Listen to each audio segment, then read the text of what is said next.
The Last X. Chapter 4. 1.4.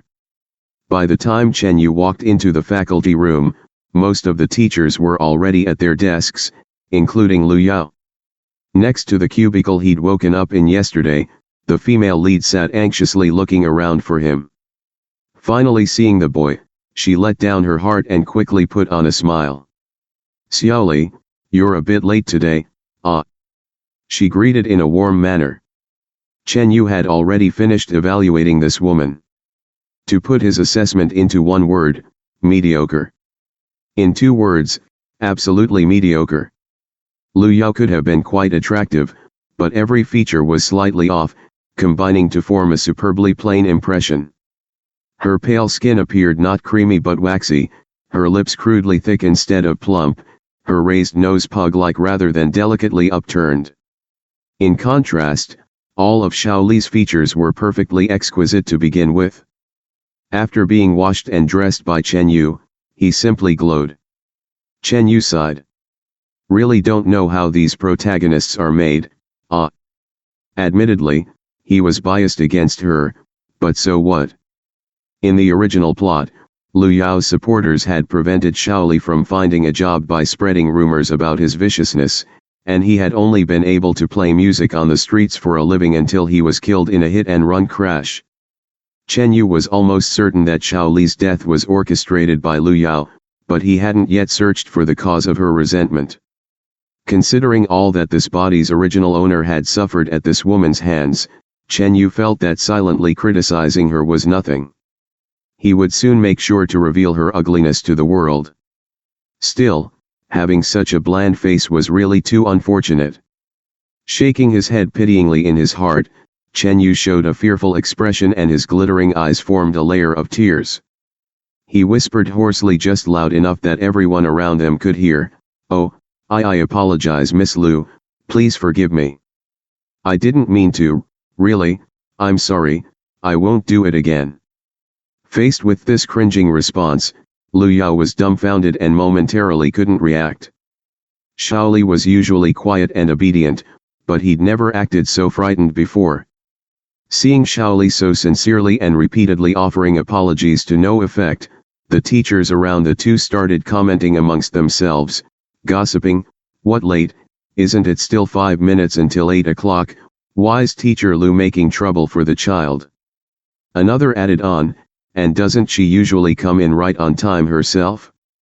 How can she be so hypocritical?" Lu Yao seemed to be on good terms with everyone, but in reality, there was quite a bit of hidden jealousy and tension. Her relationship with the headmaster was an open secret, and, of course, the preferential treatment she received was also plain to everyone. Chen Yu took this opportunity to exclaim reassuringly, "Oh, but don't worry, Miss Lu, I've graded all the music theory tests as you ordered."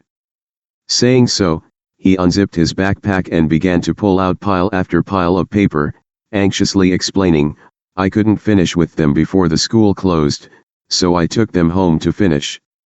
I hope you don't mind." When he finished, Lu Yao was holding a stack of tests high enough to reach her chin. The teachers at the academy were naturally not stupid. Who couldn't tell what was going on? It was obviously that she was neglecting her job and dumping it on the new teacher. Hearing the condemnation of the crowd, Lu Yao's face turned ugly, and she glanced sharply at Shaoli. Was he doing this on purpose?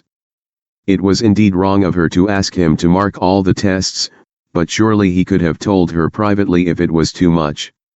No matter how she looked, however, Shaoli's face remained fretful and apprehensive from beginning to end. Maybe she was overthinking it.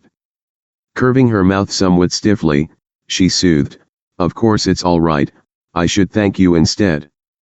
But actually, I never intended to have you grade all the tests by yourself. Perhaps next time you can check with me on how much you should do." Anyway, he had no proof that she'd made him take on all the work. The people around them turned their gazes towards Shaoli. So it turned out that it wasn't Teacher Lu slacking off but Shaoli not being careful enough. But how could Chen Yu allow this woman to shift the blame so easily? Lu Yao had pushed all the cumbersome tasks to Shaoli as soon as he started working at the academy. The only reason no one had found out earlier was that the naive original owner had followed the helpful advice of Lu Yao that the youngest faculty member should always be the first to arrive in the staff room. In this way, the finished work had landed on her desk long before all the other teachers turned up. Since Chen Yu had replaced Shaoli, he certainly wouldn't perform such thankless tasks. He rubbed his head and commented as if puzzled, "Oh, so that's how it is. I'm sorry, Miss Lu, I really should have talked with you. I just couldn't find you from dinner time onwards, so I followed the note you left without confirming it with you." Lu Yao startled and looked down when Chen Yu mentioned the note. Sure enough, there was a bright pink memo stuck onto the top paper in the pile. The teachers close to them could clearly see that it read, "Grade these to be handed back tomorrow ly." By now, everyone in the staff room was watching the play and shook their heads at this scheming woman. They scattered, shooting her disgusted glances at Lu Yao and leaving her opening and closing her mouth. Chen Yu's heart laughed contentedly, but on the surface, he earnestly promised, "Next time I'll make sure not to do anything until I've heard it from you directly, Teacher Lu." Lu Yao's eyes were complex as she watched the slim back neatly slipping into his cubicle. Back in Z country, the sound of his office door slamming open made Zhao Kui look up from the performance reports of various Zhaojiao politicians. A bear-like man barreled in, shouting exuberantly, "Zhao Kui, you're finally back. How was everything in X country? Hey, have you seen the news today? There's this video of a cellist that's been posted all over the place, a boy but so sexy. Here, look at it."